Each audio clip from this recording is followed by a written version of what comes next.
Hello, welcome to my channel, Another Bibliophile Reads. My name is Greg, and I am going to do the Literary World Cup tag. This was created by Elizabeth at Bookins and Books. She did this because she belongs to the Readathon World Cup event, where a lot of booktubers and commenters are following along in the World Cup. We are each assigned a country as our home team, where we read a book based in that country. And if a country defeats us in a game, we have to read a book by the defeating country. It's a lot of fun. I will leave a link to the event below. It's still not too late to join. Now, Elizabeth has created this tag where people pick a home team. It could be the team for the readathon, or the country that you live in, or the country that you were born in. It is a country that you feel comfortable enough creating a team of authors to represent that country's literature. Now, for the readathon, I have drawn England, and I am somewhat familiar with English literature, but not as familiar as I am with the writings of the United States of America. So I'm going to choose the USA as my team to create a lineup for. Now, I'm going to come up with a confession. I know bupkis about soccer. I watch it occasionally. I can see if someone scores a goal, but honestly, all the nuances just are above, it's above my head. I just don't pay attention. So I have stolen the formation for my team from Mark at Book Time with Elvis. I hope I interpreted it correctly, but as again, I just don't know soccer. So I'm doing what is called a 4-4-2 lineup. So for my goalie, I'm picking the 600-pound gorilla of American novels and its author. And that is, of course, Herman Melville's Moby Dick. You may not like that book, but you don't get around Moby Dick. If you want to know anything about American literature, you have to understand that book. So that's why Melville is my goalie, because that is a huge obstacle to get around. Moby Dick is an impressive and magnificent novel, but it's not an easy novel, but still well worth your effort. And it is something that all other American authors have to get around if they want to achieve something. Now I'm going to talk about the defense. There are left defense, right defense, and two central defense positions. For my left defense, I am picking another very important author in American literature, and that is Ernest Hemingway. You may not like him, but you still have to understand the importance and influence of Ernest Hemingway on American literature. Now, I like a lot of his short stories. I think he was a master of the short story craft. You have The Hills Like White Elephants. You have The Short, Happy Life of Francis Maycomber. You have A Clean, Well-Lighted Place, A Soldier's Home. Those are all really, really good short stories. He also wrote some good novels. I like The Sun Also Rises. I like A Farewell to Arms. I kind of like For Whom the Bell Tolls. I read The Old Man and the Sea once, and I kind of liked it. A lot of Hemingway's other works range from mediocre to pure garbage. Into the Forest and Through the Trees, or something like that, is supposed to be just absolute dreck, although I've never read it. But still, he is one of the most important authors in American literature. So he has to go on this team. And on right defense, you have the opposite of Ernest Hemingway, and that is William Faulkner. Again, a master of some short stories. A Barn Burning, A Rose for Emily. Two absolutely magnificent short stories. But then you have his novels. You have Light in August. You have The Sound and the Fury. You have Absalom. As I Lay Dying, The Hamlet, and a few others. He is just an author that can totally absorb the reader. But he is an opposite of Ernest Hemingway. Here is Hemingway doing the short, concise sentences, not showing you everything. There are things hidden beneath the iceberg, as Hemingway liked to decide, and it's up to the reader to know what's beneath the surface of what he's writing. And then you have Faulkner, who can be grandiose and experimental. He gets into the mind of the characters, and he just shows you everything, and you have to interpret from what you see in those minds of what's going on. So there you have Hemingway and Faulkner on the ends of the defense, the left and the right. Two magnificent classic American authors that are just absolutely essential to American literature. And for my central defense, I'm going to pick Richard Wright and John Steinbeck. Richard Wright wrote Native Son, which is just an absolutely stunning novel about a young African-American man who accidentally murders a young woman and has to deal with those consequences and the psychological pressure that you feel of Bigger Thomas as the whole is situated, just crushing him. He feels it you feel what it is like to be an African-American in a racist society. And he's flirting with communism. And at that time, Richard Wright thought communism was a great thing. He just did not understand. And then from Native Son, you go on to his later novel, The Outsider. A lot of similarities where the main character, Damien Cross, is involved in an accident, and he assumes the identity of a man who died in that accident. But of course, assuming that identity comes with consequences, and it results in murder. And it's a good parallel to Native Son, because at this time, Richard Wright was totally through with communism. And you see that parallel of the young man yearning for the idealism, and then the older man and outsider throwing away that idealism. And then you have John Steinbeck, a magnificent novelist who wrote The Grapes of Wrath and East of Eden, two absolutely essential novels to understand the American psyche.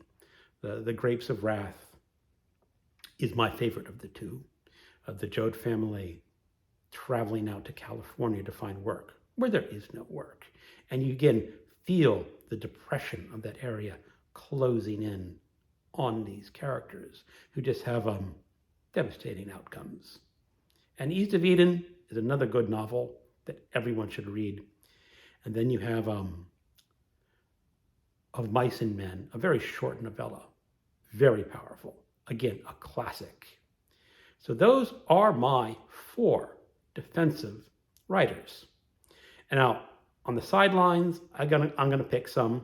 I'm gonna pick Nathaniel Hawthorne, mostly for The Scarlet Letter and some of his short stories. You have the magnificent Stephen Crane, who was just this young genius of writing, who seemed to do no wrong and died too soon. You have, of course, Walt Whitman, the great poet of the American psyche, with Leaves of Grass. And then you have a very staple Mark Twain. You have The Adventures of Huckleberry Finn, which many people consider one of the greatest novels in American literature. Now we have midfield. You have midfield right, midfield left, and central midfield with 2 positions. Now here, I'm straying away from the literature of the defense and going into genre territory, because American literature is just not literature. It is genre fiction as well.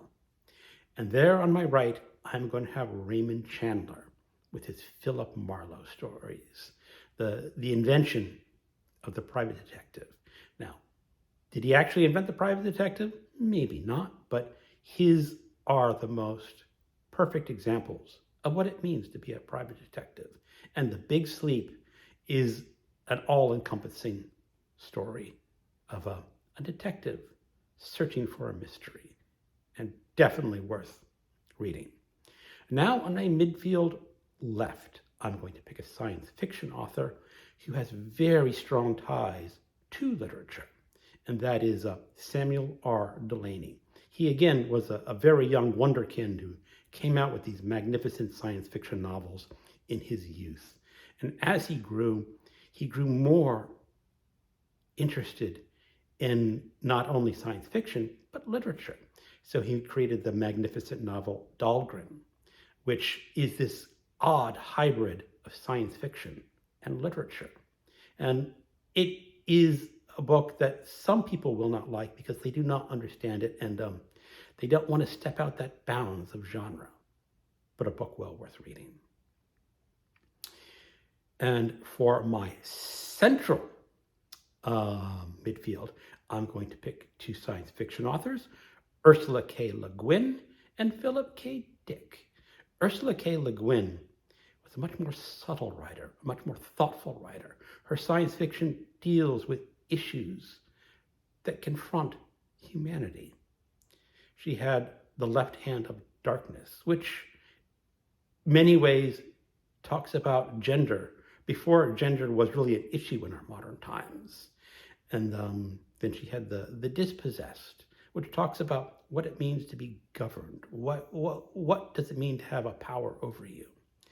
And then we have Philip K. Dick, who is a bit of a madman, a bit of a drug addict, but his mind went everywhere. He thought about all sorts of issues and just scattered, but it's so fascinating to read him because you're looking into a mind that is so intelligent, but it is reaching out for different issues, touching them, feeling them, but maybe not always grasping everything that there is. So the reader has room to think about what he is writing about.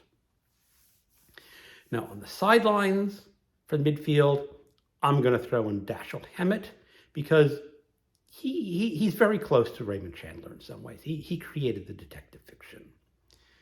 I'm also throwing in James M. Cain, another fabulous crime writer who is actually very influential. His book, The Postman Always Rings Twice, very heavily influenced Albert Camus' The Stranger. Camus would not have written The Stranger without The Postman Always Rings Twice. And he has a novel, Double Indemnity, which is another fabulous little novel.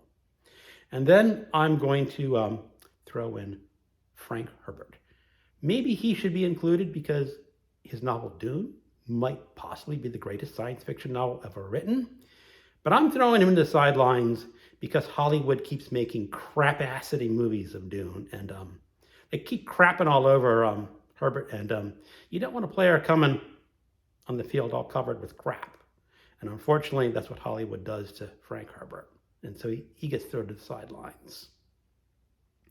Now we have our strikers. These are the authors of conscience for me. These are the ones that are striking out and saying what is going on in America, what has gone on, what we may not be doing right. And there I have Kurt Vonnegut. He is subtle, he's sly, but behind him, he is deeply concerned with humanity. He's deeply concerned of what is happening in the United States. And he'll just sort of shrug his shoulders and go, so it goes, or ting-a-ling, ting-a-ling. And you'll just have to know what books those come from. But at his heart, he is a humanist. He wants to improve American lives and point out where we're sort of failing. And my other striker is William T. Vollmann. He is, again, this progeny of writing. He does novels, short stories, nonfiction. But one of his greatest achievements is The Seven Dreams. And this is where he is talking about Europeans encountering Native American Indians and the conflicts that ensue. He starts off with legends of the Norse meeting the American Indians in early times. Not a lot of history there, not a lot is known, but he creates this great story of how the Norsemen interacted with the Native Americans. He talks about the Jesuits in Canada trying to convert the Iroquois. And Fathers and Crows is just this massive tome that can totally absorb you. Great book. And he's written a few others. He's still working on this. But his main idea, and I'm going to quote him because he gave a speech when I was in Seattle. He says, when Europeans or Americans encounter the Indians get fucked. And that's a quote he used. And Google's probably going to get mad at me for swearing, but I'm quoting the author. And so, yes, he has a conscience. He's also very concerned with the lives of the underbelly of society in books like Whores for Gloria. He talks about transvestite, prostitute, drug users, and he does not condemn those characters. He treats them as they're human beings that have just fallen from what we would consider polite society. And for my sidelines, I'm going to throw in Toni Morrison because she is an author of great conscience. Just read Beloved and you will understand. Maybe she should be up there and I should move down Kurt Vonnegut or William Vollmann to sidelines. I don't know. It's all personal choice. So that is my starting 11. Now, I'm going to have to throw in a manager. Who's going to manage this horde of authors who don't want to be managed?